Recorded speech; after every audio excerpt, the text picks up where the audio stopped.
A good book is always on tap. It may be decanted and drunk 100 times, and still there is no, and it is still there for further enjoyment. Now, this might be the first time I've had nothing snarky to say in the intro. Thanks, Holbrook Jackson. I am Evo Terra, and this is the Books and Beer Hangout.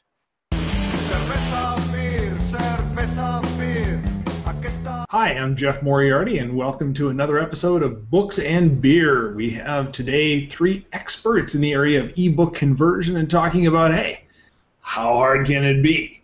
So let's let our illustrious team of ebook ninjas introduce themselves, starting with Chris. Hi, I'm Chris Casey. I'm the senior ebook developer at eBook Architects, and I'm drinking a Hercules double IPA in my little Batman glass here. My Batman pint glass. Gotta like it. Hi, I'm Joshua Tallent, and I'm the founder and CEO of eBook Architects and ebook guru extraordinaire, and I'm drinking water in a beaker. That could be vodka. Who knows? Could be. We'll stick with water. Toby? Hi, I'm Toby Stevenson with eBook Architects. I'm the developer of development tools for developers, and I'm drinking a Shock Top Belgian wheat raspberry. To celebrate your hair. Yes, exactly. Rocking out just as much as I am. See, there, yeah. You guys thought I was going to make fun of Joshua's beer, but no. When that opportunity presented itself, I had to go right there with it. Well, guys, thanks very much for joining the program. I'm drinking an Arbor Imperial Stout. This is one of the things I found there back in Oklahoma. How big is that, Evo? That looks huge. It's a pretty decent-sized beer. It's a bomber, and it is sour as hell for an Imperial Stout. I don't know that I'm going to get this again. Nope, change. Not going to get this again. Jeff? All right, and I am drinking a 400-pound monkey from the left hand. Haven't had this bad boy in a while, and it felt like a monkey kind of day somehow.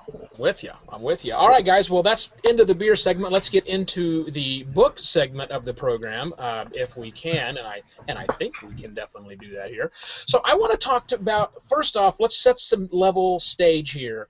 Tell us the process, not the process that eBook Architects goes through, but just the general process of converting something like maybe a Word doc into an ebook. What are the general steps that someone needs to follow? Joshua, why don't you lead us off? All right. Well, the first step, obviously, is to have a Word document that actually is a decent book. A lot of people, I think, skip that whole step of, doing editorial, doing the proofreading. Don't just have your significant other proofread it for you. Actually, have a professional proofread it if you can. The process for getting it into the ebook formats is actually, first and foremost, get it into HTML, because really what you're going to be working with is the HTML and CSS code. So get it into that first if you can. Do the coding and work on the code side that you need to do. Create the additional files. There's a couple of little extra files like the NCX and OPF and that kind of stuff. And then build your books, your ebook files from that. That's the best way. I mean, obviously it's not the way most people do it. Most people take a Word document, run it through a automated conversion program and say I'm done, but that's really not the best way to approach an ebook development project. Well, just to back up, though, to that high level, because a lot of people, their brains just exploded, and they're like, wait a second, I buy a vowel in there kind of thing. Right. So I have a Word doc. You're telling me I don't read Word docs on my Kindle. I mean, right. What? So there's a conversion process to different formats and different conversions for different storefronts. Talk a little bit at that level. Yeah, so there are basically 2 ebook formats on the market. Amazon has the Kindle format. Everyone else uses a format that's open source called EPUB. And you want to get your files into both formats. Now, they're pretty similar behind the scenes. But unlike a Word document where everything you're doing is in a very clean, easy to understand environment, you can highlight some text and make it bold and do those kinds of things. That's not the way HTML works. HTML is the coding that's behind the scenes, and that's where you have to get into a little bit more of the detail work on the actual files. You can take a Word document and convert it through automated systems, whether it's uploading it straight to Amazon into their system, or uploading it into the Barnes & Noble system, or using Smashwords. Those are all automation systems that will take a Word document, and kind of automate the process of converting the Word document into HTML. But again, those things kind of cause problems behind the scenes and can make your book just not look the way you think it should look. So it's usually best to do that work on your own. So is there one biggest pitfall that you see people run into when they convert an ebook, or when people either bring them to you, or you see garbage end up in the stores? What's the problem out there? So I'd say there is a big pitfall.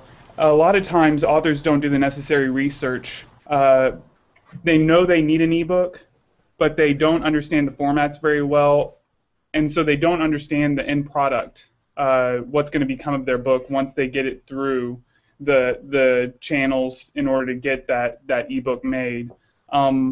Understanding the formats, what can be done in the formats. For instance, with iBooks, the audio, the interactivity, knowing if you want to do that or not before you even start the ebook project is good to understand, and kind of plan out your strategy in order to attack the ebooks. Don't just say, everybody's telling me I need an ebook, so I'm going to go create an ebook and just call up the first person and just send it off to them. It's really doing that prerequisite research before putting your book into the different systems, into the different channels.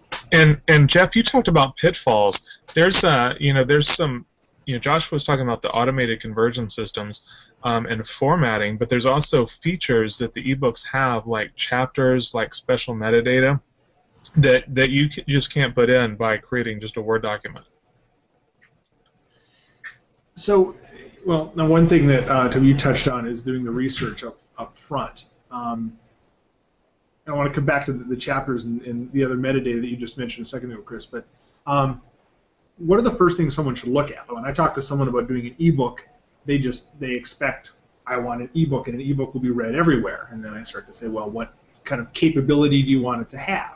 Well, I want it to have graphics and video, and I want all this cool embedded stuff. And I'm like, well, good luck with the Kindles then.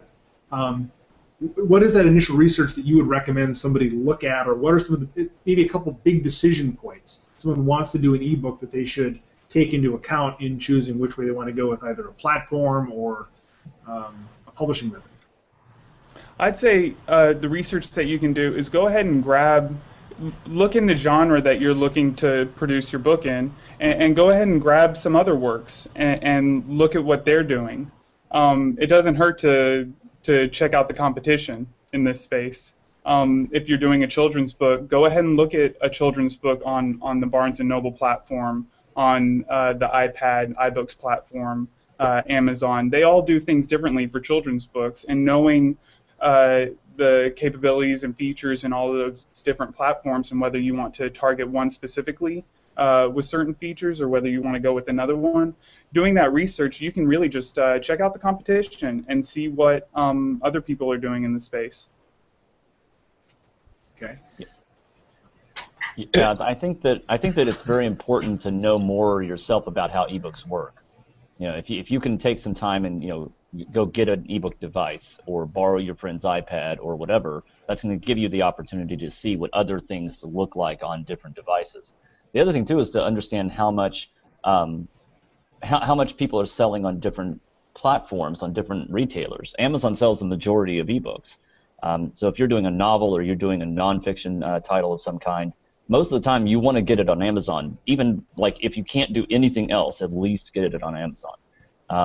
And that's going to be a really important part of the sales process, is to make sure that what you're doing is going to be readable by enough people that you're going to start making some money, and then spread out from there. Go everywhere. My usual approach is to say, look, put your book up for sale on every single site you can, every site that lets you, because that's really important that you have the same ability across the same book across all of those different retailers for everybody who wants to be part of it. So you'd mentioned learning a little bit more about ebook readers and what they're capable of. So when I talk to authors who are still coming from this idea that I wrote a book, I want someone else to do everything else for me, and saying, hey, now you need to figure out your cover, you need to do a lot of this, you need to find an editor, you need to do more than just being an author. and I say, hey, you should learn a little bit about ebook formats too, now I've really started to lose them. What would you say are the couple things that self-published authors should understand, the basics, the deepest water they need to go into to really understand what this landscape looks like? Well, the things you really just basically need to understand is Amazon rules. So if you can get that down, realize that Amazon sells the majority of ebooks and that Apple and Barnes & Noble are number 2 and number 3, not actually in that order, Barnes & Noble's number 2. That's going to give you a big step in the right direction, because then you can go to those websites and read their help documentation and say, okay, what do I need to do? Because all of these sites have pretty decent information about starting the process or understanding more about your ebooks. But if you've got those basic understandings of, okay, I want to get my book up for sale in these places, that's going to make a big difference as you start out. All right. So giving you a rest here and going back to Chris's comment about the metadata and chapters and so on, what are some of the things that an author can put in or has to be put in the conversion process that hyperlinking or formatting in Word isn't going to fix for you? Right, so like a good table of contents, a visual table of contents that's required for the Kindle and allows people to go to different chapters, and what's called the NCX view on the other platforms, which may sound great, but it's sort of a behind-the-scenes structural table of contents. And if you've ever used iBooks or a Nook and gone to the table of contents view, that's what you're looking at, and you're not going to get that kind of thing in a straight conversion. Also, making sure that even the title and the author are correct in the file itself, so that when someone looks at it on device, it displays properly. Oh, and even embedding a cover image. Yeah, those are all pretty important things to do. Sorry I was gone for a while, guys. Yeah, not always Google Plus and liking everybody here as we have seen. So, all right. Welcome back, sir. Thank you. I know we've talked a lot, and you guys have went on about how the whole process, but let's get into what you guys do over there at eBook Architects. Without giving away the farm, can you tell us your process? Say somebody tosses a manuscript your way. What do you do with it? Well, there's usually 2 pieces to the process, depending on what kind of file we get. If we get a Word document, it's really just one major project. We take the time to get the content into HTML, and then the development team, Chris is our senior ebook developer, so he's kind of been with me the longest. They take the file, they turn it into the ebook formats by going into the HTML code, running a bunch of scripts and processes that Toby's worked out over the years. And they massage that content into the correct HTML code that you need to have. Build it into the ebook formats themselves. Put it up on the devices and do testing and make sure it works the way it's supposed to work and looks the way it's supposed to look. And then we deliver to the client. If they give us a PDF or some other kind of format that's more difficult to work with at the beginning, there's a step at the beginning where we have to extract the content from that and get it into HTML, which is a much more complex project, especially if it's a scanned book. Let's say you have a print book that's been out of print for 10 years, 20 years, whatever. You want to get it up for sale as an ebook. We have to actually use OCR, optical character recognition, which is software that tries to read the text off of a scanned image of each page. And so that takes time to proof it and get that situated before we can even do the HTML coding and all the other stuff that goes with it. That's the basic process. So, Toby, I know that you do a lot of the developmental tools that have gone through that one. Josh, we just mentioned some scripts that we're running through to clean up and get rid of some stuff. Like what? What can be in there that you have to get rid of? So, I'm not going to get too into what my scripts do. I think that might be a little proprietary, but I will say this. I assist the developers. So all the tools I create, really, they would not function without the developers, running the buttons. You may think that my scripts are just going to automate a lot of the process, but in actuality, a lot of them just help the developers catch things. They know that they have to go through and, say, create a table of contents sometimes for a book when there isn't one that's visually created, right? So I have a script that'll print out all of the headings. That just helps them kind of take a template to build the visual table of contents with. So when I say I'm a developer of development tools for developers, really the developers are the key in this. My scripts really take a backseat to the developers and their hard work, and we have some really great people here at eBook Architects. If I can jump in, that being Yeah, said, okay. the developers wouldn't be able to do their jobs without these scripts. There are parts of our process that people work on for long periods of time that are made very easy by a lot of the work that Toby does. So, shifting gears a little bit here, knowing that all three of you are tech-oriented, having listened to your podcast quite a bit, where do you see some of the technology going in ebook readers, and what do you see that doing for the conversion process? Is it going to get simpler? Is it going to get more complex? As the old Kindles fall off and the Fire is now, full multicolor is the norm, where are things going? Well, I think that's actually kind of a red herring, because it's not the case that you're dealing with now. Everything's going to color, everything's going to the tablet devices. Amazon still sells a ton of those e-ink screens because people like them for dedicated ebook reading, and they're very cheap, they're very light, they're very simple, and that's what a lot of people like. So I think personally the first step in the technology is to look at where the devices are going before we look at conversions and all this other stuff. The devices themselves are actually going to continue down the path that they're on, I think. We'll have dedicated ebook devices, and then secondarily we'll have tablet devices that are multifunction. And both of those there's a place for both of those in the market.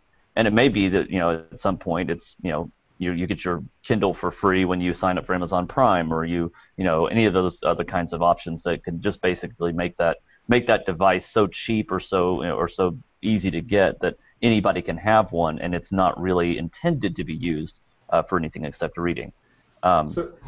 Then is conversion, are you going to see conversion forking? Even for the Kindle, you're going to have multiple versions that are going out for it. The baseline? We can't have multiple versions for Amazon, but Amazon also still sells a lot of those Kindle 3s with a keyboard, which supports a different format than the Kindle Fire and even the Kindle Touch behind the scenes. And if you want a file that looks good on all those devices, you do have to do some special tweaking to make that happen. This is, and am I muted? No, I'm back on. We talk about devices, and we talk about, I'm really intrigued, Joshua, by your comment about maybe the Kindle, maybe the device itself becomes free. And in fact, that's the latest rumor I've heard going around there. But we already kind of think it's subsidized, don't we? I mean, they're selling these things for, some say at a loss, and some say at a razor-thin margin of profit. And yet we know that Amazon, as well as Google, as well as Apple, are hugely profitable companies. Do you think it's possible? Will we go to where the device doesn't cost anything? It's just the content we pay for?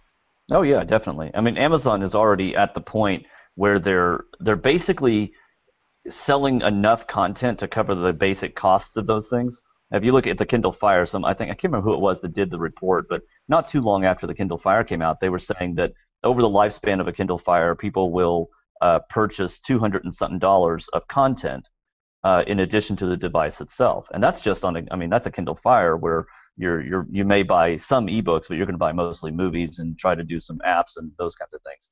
For a Kindle device, the only way to get content on it is to buy it. So it makes a lot of sense to me that maybe Amazon will start with people who are Amazon Prime customers, but really what it comes down to is that over time, the cost of those gets so small that it doesn't really matter how much they're spending building the thing, because they're going to make it back in 2 seconds. I mean, right now they're doing the advertising, which brings the price down to $79. They can continue doing that advertising, raise their advertising rates a little bit more. They're probably going to make a profit on the thing just from the advertising. And then when it comes to the actual components, the components get cheaper over time as they become more commoditized. One thing we haven't talked about, and I want to jump in because we're nearing the end here. We talked a lot about books, that we read standard text on a page, but books are more than that. We got fixed format stuff: kids books, cookbooks, comic books, photo books. Lots of movement in that area. Is there time here? Is it coming, or is it still kind of a pain in the butt? It's a pain in the butt, yes. You're right. To all those things. All of those things. All right, all of those things. Yeah, I Yeah, think that it's good. It's both and Toby can answer that too. Yeah. So I've been doing a little bit of interactivity and everything lately, actually, with a couple of different projects. And a lot of times, what you see is it's an afterthought. You know, the author already has their print book. That's the first thing they went to, and so it's really hard to think about adding animations, adding video, adding audio, adding all these cool extra features that ebooks can do after the fact, because they've already had all their assets. They'd have to contact their illustrator again. They'd have to contact some sound guru, so on and so forth. So it is a little difficult. I really hope to see in the future that what happens is authors start seeing these things as the first channel to go to. It's kind of funny because in the web world, what we're seeing is a shift to people actually thinking about doing mobile websites first, because there's so many more features you can put in a website, such as the accelerometer, GPS location tracking, all of these things that you can add to your website and do it first, so that you go to the mobile web first, and then later create your normal website after mobile, because there's so many other features that you can think about first and create all that interactivity around, instead of having it always be that forethought, that last thought. So yeah, I look forward to people thinking about ebooks first, since there's so many more features you can add to ebooks, in my opinion.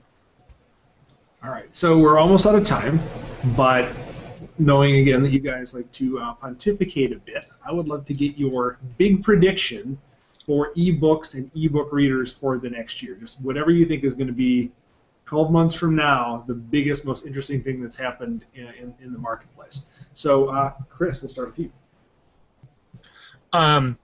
12 months from now, hardcovers and even paperbacks are going to be relegated to specialty stores. Whoa, big, bold, 12 Bold months. statement.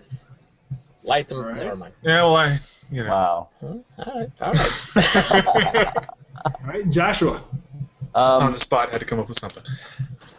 I think 12 months from now, Amazon will be back in the majority lead, not just majority, but like the massive majority. Barnes & Noble's failing, and I think that their hardware sales are going to continue to drop. They'll probably peter out, not completely peter out, but they will have some problems keeping up because they don't have the ecosystem.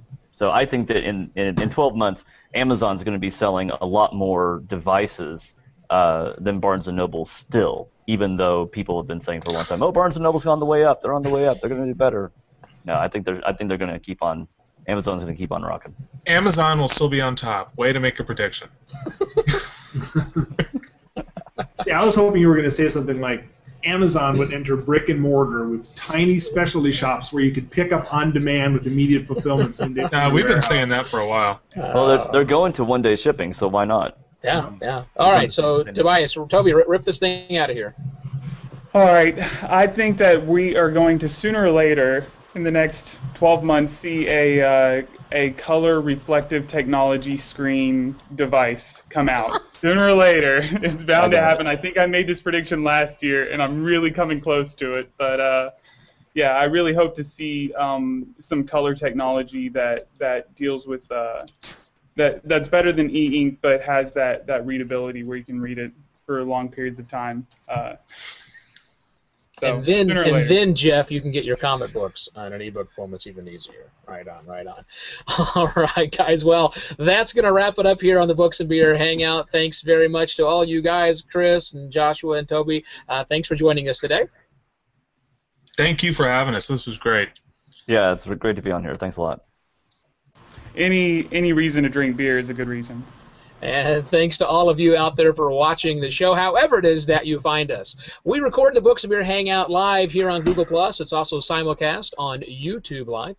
Links to all of our prior episodes, as well as information on our guests, can be found at booksandbeer.com. For more insight and education on how to survive and thrive as a digital author, please visit epublishunum.com. For Jeff Moriarty, I'm Evo Terra. Thanks for watching.